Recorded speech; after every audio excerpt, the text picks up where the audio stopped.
ينصح الخبراء اليابانيين باتخاذ الإجراءات التالية: سبسكرايب، لايك، كومنت، فيفورت.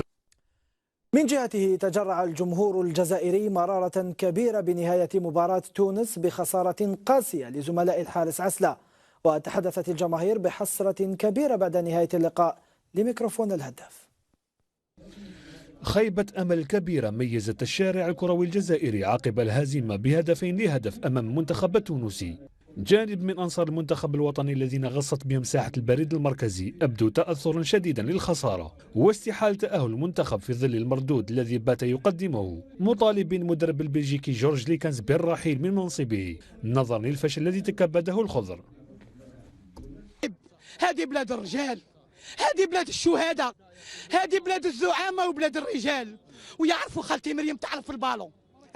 اليوم راني نبكي، والله غير راني نبكي.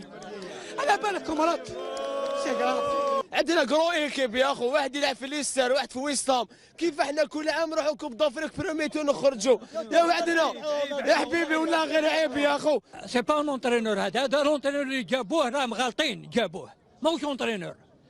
لا رجمتهم انت يا خو، هذا لونترينور يا خو ما كاين والو. زعما درب تونس، زعما درب تونس، علاش هني هذاك والله غير حتى دخل ماركا والله غير بوين دانتيروغاسيون. واجتمعت آراء الصحافة العالمية على أن سقوط الخضر أمام نسور قرطاج كان بمثابة المفاجأة. إبراهيم سعد الله والتفاصيل. شدت الهزيمة التي تكبدها المنتخب الوطني في الديربي المغاربي الذي جمعه بالمنتخب التونسي على ملعب فرانسفيل أنظار الصحافة الدولية، وصبت أغلبها في خانة تقلص حظوظ الخضر لكسب تأشيرة التأهل إلى الدور الربع النهائي. ففي الصحافة العربية أشار موقع البين سبورتس القطري لحسم تونس الديربي المغاربي أمام الجزائر، بينما ذهب موقع العربية إلى القول إن نسور قرطاج عقدوا موقف الجزائر، في حين صحيفة اليوم السابعة المصرية كتبت تقول أن الجزائر أزمت موقفها بأمم إفريقيا.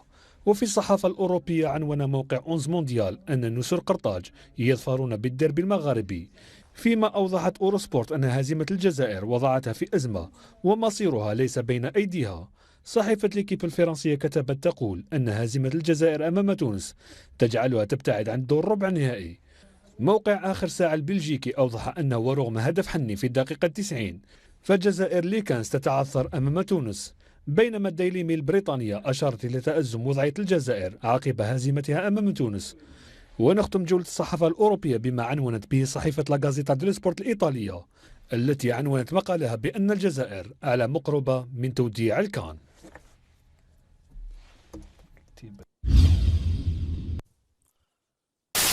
الوطني الجزائري في ثاني ظهور له في نهائيات كأس إفريقيا 2017 بالغابون أمام المنتخب التونسي بنتيجة 2-0 ليرهن بذلك أشبال البلجيكي جورج ليكانز حظوظهم في بلوغ الدور المقبل من نهائيات الكان. راهن المنتخب الوطني حظوظه بنسبة كبيرة في تأهل إلى الدور ربع النهائي من نهائيات إفريقيا عقب فشل ليكانز وأشباله في حسم نتيجة الديربي أمام المنتخب التونسي الذي عادت إليه الكلمة ب2-0.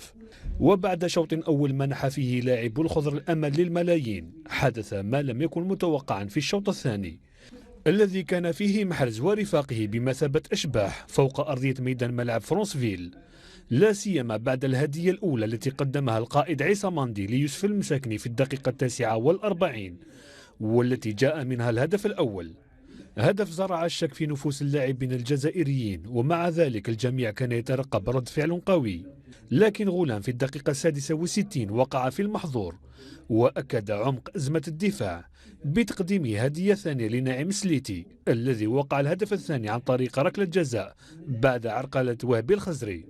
وفي الدقيقة الأولى من الوقت البدل الضائع تمكن البديل سفيان حني من توقيع هدف الشرف بتسديدة قوية ليعلن بعدها الحكم عن نهاية اللقاء، وسط خيبة أمل كبيرة وموجة غضب عارمة لدى الجماهير الجزائرية التي ذاقت ذرعا من إخفاقات المتكررة للنخبة الوطنية في النهائيات. وبعد نهاية المباراة تحدث اللاعبون أو أدلوا بتصريحات بعد فوز المنتخب التونسي، حيث تحدث سليتي لاعب المنتخب التونسي وقال أنه يجب على نسور قرطاج الفوز أمام زيمبابوي لتصدر المجموعة الثانية. أما مدافع المنتخب التونسي أيضا أيمن عبد النور فقال أن منتخب بلاده أدى مباراة مثالية أمام منافس قوي مثل الجزائر.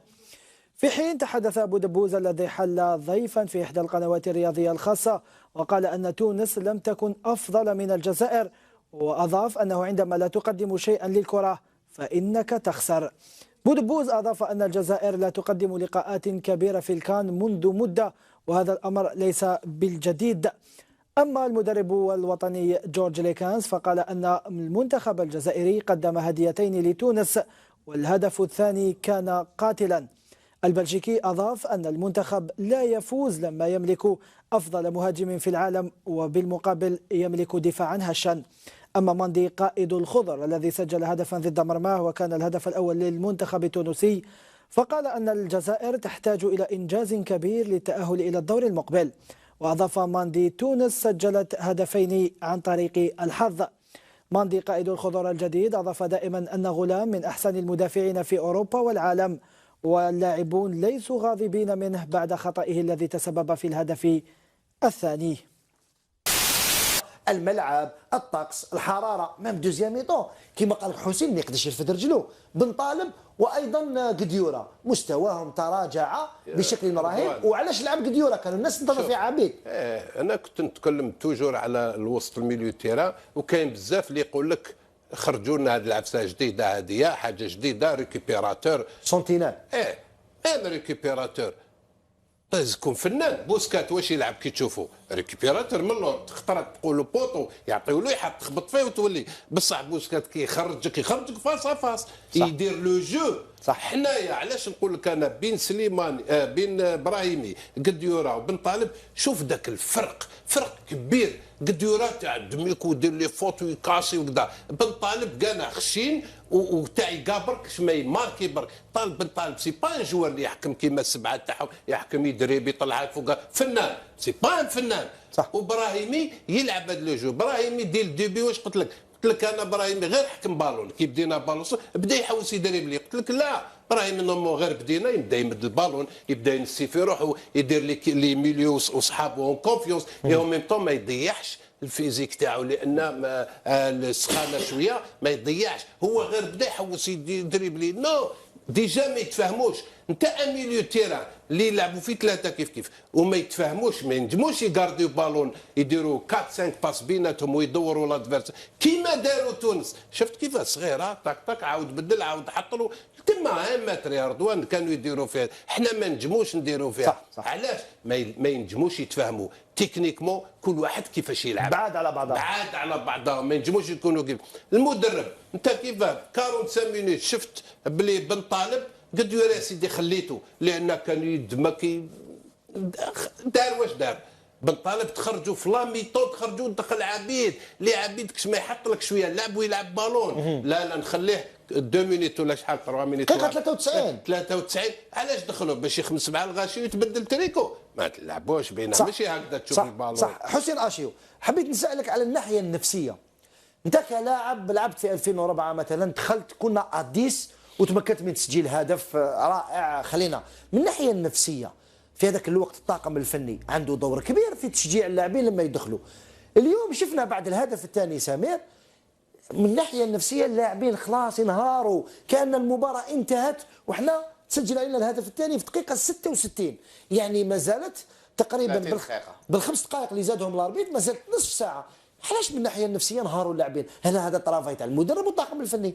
رضوان نعطيك كيما يقول لك حاجه تفهم كلش. ديجا يفو اتر ديجا موتيفي دو فونير اون ايكيب ناسيونال. ديجا كي تجي للفريق الوطني راك سوبر موتيفي، هذه وحده. ولا ما كنتش موتيفي وحدك ديجا انت في اون كان. موتيفاسيون لي اكستريم، الناس كاع راهي تشوف فيك، راك تمثل الجزائر في لاكوب دافريك. ديجا لا موتيفاسيون راهي او توب بلا ما يزيد يحفزك لا. باسكو علاه في الفريق الوطني ما كاش تيتولار، تقدر تبدا على دكه الاحتياط، تدخل دير ان بون ماتش، تلعب الماتش الجاي. ما كاش الوقت، لازم لي ميور اللي يكونوا يلعبوا. دونك لو جوار اللي يكون برا يجي داخل ولا راح يدخل رومبلاسون ديجا يكون موتيفي. لو جوار اللي هو تيتولار لازم يغاردي بلاصتو، باسكو الماتش الجاي ولا دار موفي ماتش يقدر ما يلعبش، يقدر يتنحى. وحنايا انا شفنا اليوم مام لي شونجمون، ما نولي لك برك شويه اون اريير نهرب لك وسط الميدان. اعطيك شوف عندنا لي دو ميور جوار اللي داو لا نوت العاليه في ليكيب تاعنا. راني شفت في الاخر بن سبعيني اللي دا 7، وبراهيمي نغيروه. الوغ كو بن طالب اللي دا 5 يقعد نخلوه. جو فوا با لا كيف انت وشنو هم لي شونجمون، وشنو هم بور مانتونير لو ريتم دو ليكيب.